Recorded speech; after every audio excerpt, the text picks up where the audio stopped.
रावण रावण लंका का राजा था।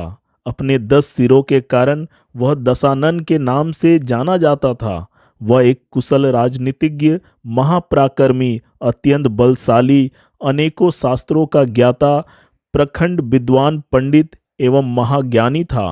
रावण रामायण के प्रमुख पात्रों में से एक था। रावण के जीवन के कुछ रहस्यों से हम ज्यादातर लोग अनजान हैं। आइए जानते हैं रावण के कुछ अनसुने रहस्य। सबसे पहले मेरे चैनल को सब्सक्राइब जरूर कर दे। पिता ऋषि तथा माता राक्षसी। रावण के पिता एक ऋषि थे, जबकि उनकी माता एक राक्षसी थी। रावण के जन्म के समय रावण बहुत भयानक था।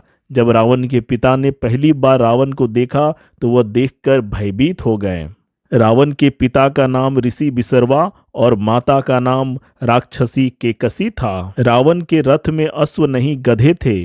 वाल्मीकि रामायण में उल्लेख आया है कि रावण के रथ में अश्व नहीं बल्कि गधे जुड़े हुए थे। यमलोक पर अधिकार। रावण को ब्रह्मा जी से वरदान मिला हुआ था। उसी वरदान के कारण रावण ने देवलोक पर विजय प्राप्त की थी तथा देवलोक पर विजय प्राप्त करने के बाद रावण ने यमराज को पराजित कर यमलोक पर अधिकार कर लिया और नर्क भोग रहे आत्माओं को अपनी सेना में शामिल कर लिया। रावण के भाई थे कुबेर, देवताओं के खजांची। भगवान कुबेर रावण के सौतेले भाई थे।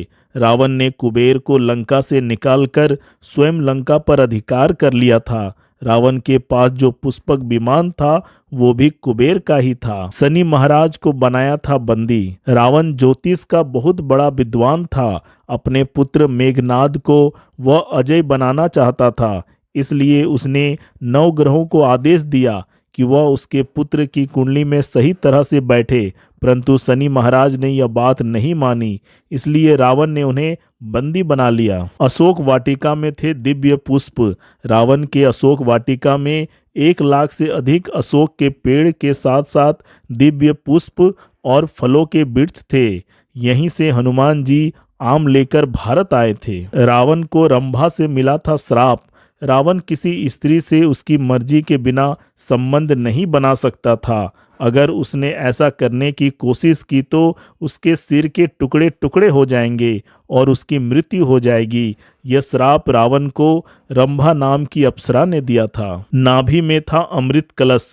रावण की नाभि में अमृत होने के कारण रावण का एक सिर कटने के बाद पुनः दूसरा सिर आ जाता था और वह जीवित हो जाता था। सभी देवता तथा दिक्पाल रावण के दरबार में हाथ जोड़कर खड़े रहते थे। हनुमान जी जब लंका पहुंचे तो इन्हें रावण के बंधन से मुक्त करवाया। धन्यवाद।